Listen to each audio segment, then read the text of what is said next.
Monosaccharides ഞാൻ പറഞ്ഞില്ലേ, അത് മോണോ എന്ന് പറഞ്ഞാൽ സിമ്പിൾ ഷുഗറാണ്. അതിനെ നമുക്ക് ഡിവൈഡ് ചെയ്യുകയാണെങ്കിൽ ആൽഡോസസും കീറ്റോസസും പറയാം. ഞാൻ ഫസ്റ്റ് തന്നെ നിങ്ങൾക്ക് ഡെഫിനിഷനിൽ പറഞ്ഞത് ഓർമ്മ ഉണ്ടോ? Defined as poly hydroxy aldehyde or ketones.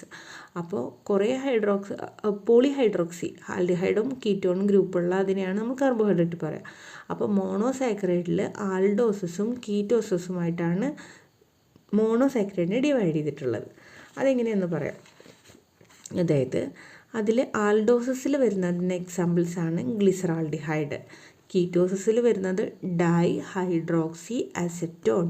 ഇതിൽ രണ്ടിലും 3 കാർബണാണുള്ളത്. അതുകൊണ്ട് ഇവർ രണ്ടുപേരും നമുക്ക് ട്രയോസസ് എന്ന് വിളിക്കാം. Next is erythrose and erythrulose. Erythrose is aldoses and erythrulose is ketoses. Contains 4 carbon.